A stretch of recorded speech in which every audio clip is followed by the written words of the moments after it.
بھی اللہ جانتا ہے، انشاءاللہ منزل مقصود تک پہنچ ہی جاتا ہے۔ ایک حدیث مصطفیٰ صلی اللہ علیہ وآلہ وسلم سنیے، میں چند باتیں کرنے کے لیے آپ سے کھڑا ہوا ہوں، اور بڑا افسوس بھی ہوتا ہے،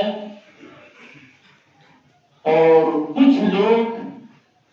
آپ دنیا کا جائزہ لیں تو اس شب کے لیے بھی منع کرتے ہیں کہ کوئی ضرورت نہیں ہے، کہیں سے ثابت نہیں ہے، کسی صحابہ نے کیا بھی نہیں ہے، اور اللہ کے نبی صلی اللہ علیہ وآلہ وسلم نے اگر حکم بھی دیا ہے تو ضعیف حدیثوں میں اس کا حکم ہے۔ اب آپ بتائیے کہ اگر اس طرح سے اللہ کے گھر میں بندے اکٹھا ہو کر اللہ کی بارگاہ میں سجدہ کر رہے ہیں، سجدہ ریزی کر رہے ہیں، رو رہے ہیں، گڑ گڑا رہے ہیں، تو اگر اللہ کے نبی صلی اللہ علیہ وسلم نے حکم دیا ہے اور ضعیف حدیث بھی ہے، تو ہم اس ضعیف حدیث کو بھی مصطفیٰ صلی اللہ علیہ وسلم کے حکم کے مطابق ماننے کے لیے ان مقدس گھروں میں آتے ہیں، اور ان گھروں میں آنے کے بعد جب ایمان والے اکٹھا ہوتے ہیں تو دنیا دار جو مخالفین ہیں ان کے دلوں کو تو اللہ جانے، لیکن اللہ رب العزت وحدہ لا شریک اپنی رحمت سے اپنے ایمان والوں کے جو بندے اس کے دربار میں آتے ہیں، خوش ہو کر اللہ رب العزت پورے سال کے گناہوں کو معاف کروا دیتا ہے۔ سبحان اللہ۔ اور حدیث صلی اللہ علیہ وسلم اما عائشہ رضی اللہ تعالی عنہا فرماتی ہیں کہ 14 شعبان کو اسی رات کو حضور صلی اللہ علیہ وآلہ وسلم میرے پاس میں تھے، اور اچانک میں نے دیکھا کہ حضور میرے پاس سے چلے گئے، اور جب میں بیدار ہوئی تو میں گھبرا گئی کہ اچانک حضور کہاں چلے گئے، اور میں اسی کشمکش میں ہم عائشہ فرماتی ہیں میں باہر نکل گئی، اور اتنی باہر نکلی کہ میں جنت البقیع میں پہنچ گئی، اور میں نے دیکھا کہ اللہ کے حبیب صلی اللہ علیہ وسلم جنت البقیع میں تشریف فرما گئے، اور حضور کے آنکھوں سے آنسو ربا دبا گئے۔ ہم عائشہ فرماتی ہیں میں سن رہی تھی، اللہ کے نبی فرما رہے تھے یا اللہ میں تجھے اس شب کا واسطہ پیش کرتا ہوں، یا اللہ میرے گناہگار امت کو اس شب کے بخش، اس شب کی برکت سے اللہ تو بخش دے۔ سبحان اللہ سبحان اللہ۔ تبھی میں پہنچی اور میں نے دیکھا تو کہا یا رسول اللہ میں گھبرا گئی، آپ یہاں موجود ہیں۔ میرے آقا نے ارشاد فرمایا او عائشہ آج اتنی مقدس رات ہے، آج اتنی ببرکت رات ہے کہ اس رات میں اللہ رب العزت مکہ کے بنو قبیلے بنو سعد کی بکریوں اور بھیڑوں کی بکریوں کے بالوں کے برابر اللہ رب العزت اپنے ایمان والے بندوں کی مغفرت فرما دیتا ہے۔ اس رات میں اللہ اکبر کبیرہ۔ تو مسلمان بھائیوں یہ بڑی مقدس رات ہے۔ اگر آپ اللہ کی بارگاہ میں مورخین لکھتے ہیں کہ اس رات میں تمہارے پورے سال کے اعمال اللہ کی بارگاہ میں پیش کیے جاتے ہیں، اور پورا سال تم کیا کرنے والے ہو یہ بھی وہاں لکھا جاتا ہے کہ میرا بندہ پورا سال کیا کرے گا، کہاں گناہ کرے گا، کہاں نیکیاں کرے گا، کہاں اچھے اعمال کہاں کرے گا، کہاں لوگوں کی بھلائیاں کرے گا، یہ اسی شب میں لکھا جاتا ہے۔ اور اللہ کے نبی صلی اللہ علیہ وآلہ وسلم الحمدللہ رب العالمین یہ ٹھٹا مارتا ہوا مجمع، حالانکہ اب جمعے کی طرف آئیے دیکھیے آپ کہ جمعے کے دن گاؤں کے اندر جمعہ فرض نہیں ہے، لیکن گاؤں کے اندر جمعہ ہوتا ہے۔ اب علماء کرام نے جب دیکھا کہ لوگ ایک ہفتے کے اندر اللہ کے دربار میں حاضر ہو کر اللہ کی عبادت میں مصروف ہوتے ہیں، اپنے سجدوں کو پیشانی میں رکھتے ہیں، تو جب ہاں گاؤں کے اندر جمعہ فرض نہیں تھا، علماء کہتے ہیں کہ پھر جس طرح بھی عوام اللہ اور اس کے رسول کا نام لے رہی ہے تو وہ اس طرح اسے لے لیتے ہیں۔ اب یہاں اتنا ٹھٹے مارتا ہوا مجمع آیا ہے، اور آپ صرف اللہ اور اس کے رسول کی محبت میں، صرف اللہ اور اس کے رسول محبت میں ہم اور آپ یہاں تشریف لائے اور اللہ کو راضی کرنے کے لیے تشریف لائے.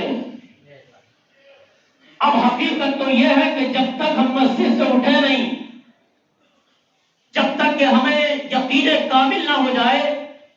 کہ اللہ رب العزت مجھ سے راضی ہو چکا ہے، اور یہ تم سے تب ظاہر ہوگا جب تمہارے اندر اللہ کا خوف پیدا ہو کر اور اللہ کے خوف میں تمہارے جسم کے اندر سے آنسو نکلیں گے، اور پھر انشاءاللہ تعالی جب تم وہ دعائیں مانگو گے تو انشاءاللہ اس شب کی برکت سے اللہ ان دعاؤں کو رد نہیں کرے گا، قبول فرما لے گا. حضرت موسیٰ کلیم اللہ علیہ نبی علیہ الصلوۃ والسلام، 65 سالی کا زمانہ، کہ لا تقنطوا من رحمت اللہ، اللہ کی رحمت سے کبھی نا امید مت ہو. حضرت موسیٰ کلیم اللہ فرماتے ہیں کہ 65 سالی کا زمانہ،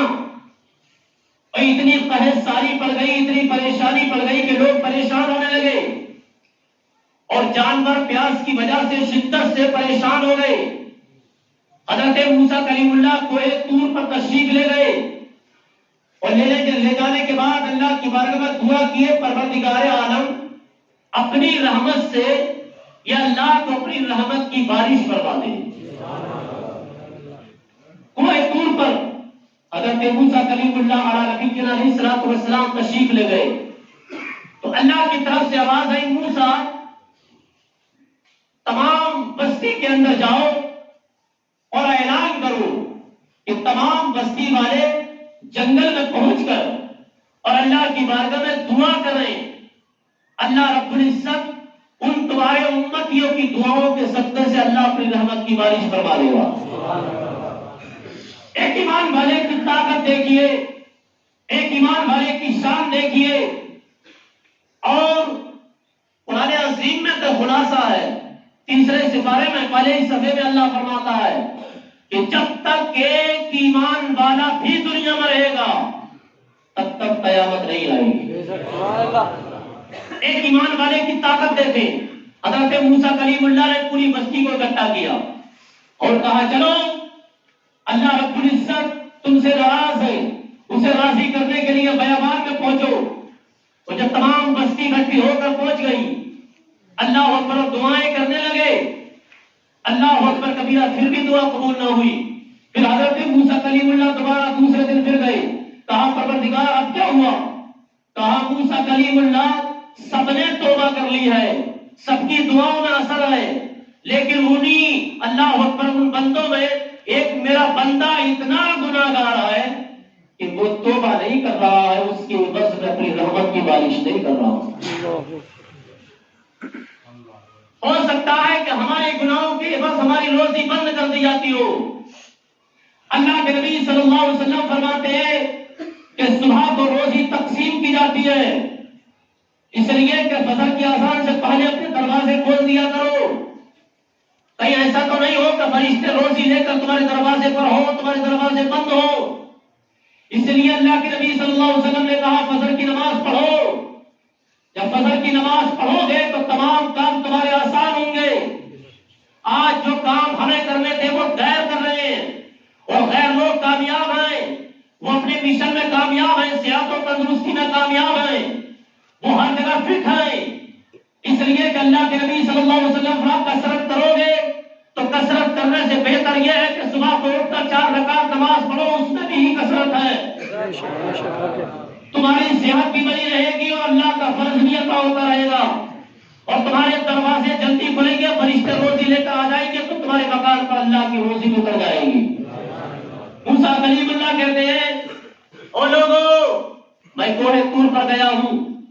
میں نے اللہ کی بارگاہ میں ہم کلامی کی ہے، میں نے اللہ کی بارگاہ میں گفتگو کیا ہے، لیکن اللہ رب العزت کی طرف سے اعلان ہوا ہے کہ تم میں کوئی نہ کوئی گناہگار ہے جس کی عوض اللہ رب العزت اپنی رحمت کی بارش نہیں کر رہا ہے. تمام لوگ ہیں. حضرت موسیٰ کہتے ہیں پروردگار تو مجھے بتا دے وہ شخص کون ہے، میں اس کے قریب جا کر اس سے توبہ کرا لوں گا. اپنے رب کو دیکھو، اپنے رب کی شان اور بلندی دیکھو، محبت دیکھو. اللہ رب العزت ارشاد فرماتا نہیں موسیٰ تو میں نہیں بتاؤں گا، اس لیے کہ میرا بندہ رسوا ہو جائے گا۔ سبحان اللہ سبحان اللہ۔ میرا بندہ رسوا تو تمہیں نہیں بتاؤں گا۔ حضرت موسیٰ کلیم اللہ مسلسل جاتے رہے، اللہ اکبر کبیرہ، لیکن وہی گناہگار فاسق و گناہگار انسان کھڑا رہا اور سمجھ رہا ہے، اور پھر اندر ہی اندر نظر نیچے کرنے کے بعد، اپنی پیشانی کو نیچے کرنے کے بعد اللہ کی بارگاہ میں کہا، اے پروردگار، میں گناہگار ہوں، سیاکار ہوں، بدکار ہوں، میں تیری بارگاہ میں صدق دل سے توبہ کرتا ہوں، یا اللہ تو میرے گناہوں کو معاف فرما دے۔ کرو تو توبہ۔ اللہ رب العزت توبہ کرنے والے بندوں کو اللہ اوپر پسند فرماتا ہے، اللہ خوش ہوتا ہے جب بندہ اللہ کی بارگاہ میں توبہ کرتا ہے۔ اور جب اس نے توبہ کر لی، جب حضرت موسیٰ کلیم اللہ پلٹ کر گئے، اللہ اکبر، تو اللہ کی بارگاہ میں حضرت موسیٰ کلیم اللہ کی تمام بستی کی دعا قبول ہو گئی۔ اب حضرت موسیٰ کلیم اللہ خوش ہوئے، ساری بستی خوش ہوئی۔ پھر حضرت موسیٰ کلیم اللہ کہتے ہیں، پروردگار وہ انسان کون ہے، اب مجھے بتا دے، اب مجھے بتا وہ کون ہے۔ اللہ نے فرمایا، نہیں موسیٰ، میں اس کے راز کو فاش نہیں کروں گا۔ سبحان اللہ سبحان تم کیا کرتے ہو کیا نہیں کرتے ہو یہ اللہ جانتا ہے۔ بظاہر دنیا کے سامنے کھڑے ہو کر پاک و پوتر صاف و شفاف ہو سکتے ہو، لیکن اللہ ہمارے اور تمہارے رازوں سے واقف ہے۔ کتنے گناہ کرنے کے بعد پھر اللہ کے دربار میں ہم بیٹھ گئے، لیکن نہیں، اللہ کے دربار سے تمہیں نہیں اٹھایا جائے گا، اللہ کے دربار سے تمہیں باہر نہیں کیا جائے گا۔ اللہ کی نافرمانی کرتے رہے، اللہ کے فرض کو وقت پر ادا نہیں کیے، ایسی دنیا نے تمہیں اٹھا کر رکھ دیا، ایسی دنیا نے تمہیں اللہ اکبر اپنے آغوش میں لے لیا کہ تم اللہ اور اس کے رسول کی محبت کو بھول گئے۔ لیکن نہیں، اگر کوئی تمہیں اللہ اکبر دنیا دار پیسہ دیتا رہے، روزی دیتا رہے، اور تمہیں لگ رہا ہوں کہ میں اس کے ہی پیسے پہ اپنے بال بچوں کی پرورش کرتا ہوں، اللہ اکبر کبھی وہ یہ کہتا ہو کہ میرے دربار میں آنا ہے تمہیں مسلسل، اللہ اکبر، اور آپ جانا وہاں بند کر دیں، آپ وہاں نہ جائیں، تو ایک دنیا دار انسان آپ سے مخالف ہو جائے گا، آپ کا دشمن ہو جائے گا، آپ کو نکال کر مکان سے باہر پھینک دے گا۔ چلو ہٹو، اس لیے کہ میں تمہیں روزی اس لیے دیتا تھا، میں تمہیں پیسے اس لیے دیتا تھا کہ تم میرے مکان پہ آتے تھے، میرا تم سے کام چلتا تھا، نکل جاؤ یہاں سے۔ اگر میرے مکان پر وقت پر نہیں آؤ گے، کوئی روزی نہیں دی جائے گی، کوئی پیسہ درہم و دینار نہیں دیا جائے گا۔ لیکن اللہ کی عزت و جلال کی قسم، جس اللہ نے تمہیں ماں کے شکم کے اندر ایک لوتھڑا کے لوتھڑا جو کہ ناپاک چیز سے بنایا جاتا ہے، اللہ نے وہاں ہمیں اور آپ کو انسان بنایا، انسانی شکل بنائی، اللہ اکبر دنیا میں بھیج دیا، اللہ اکبر کبیرہ۔ لیکن مسلمان بھائیوں، پھر اس کے باوجود اللہ اکبر شرابیں ہم نے پی، جوئے ہم نے کھیلے، وقت قبل نمازیں ہم نے نہیں ادا کی، ماں باپ کو ہم نے تکلیفیں پہنچائی، اس کے باوجود بھی اگر جب ہم اللہ کے دربار میں آتے ہیں، نہیں ہے قرآن، نہیں ہے شریعت میں کہیں کہ آپ کو اٹھا کر مسجد سے باہر پھینک دیا جاتا ہو، اللہ نے کہا ہو اللہ اکبر اے مصطفیٰ یہ میرا اللہ اکبر نافرمان بندہ ہے، نکال کر باہر ڈال دو، نہیں نہیں، آپ اپنی پیشانی کو اللہ کے دربار میں رکھتے ہو، اللہ کو آپ کی یہی ادا اتنی پسند آتی ہے کہ اسی شب کی برکت سے اللہ ہماری مغفرت کروا دے۔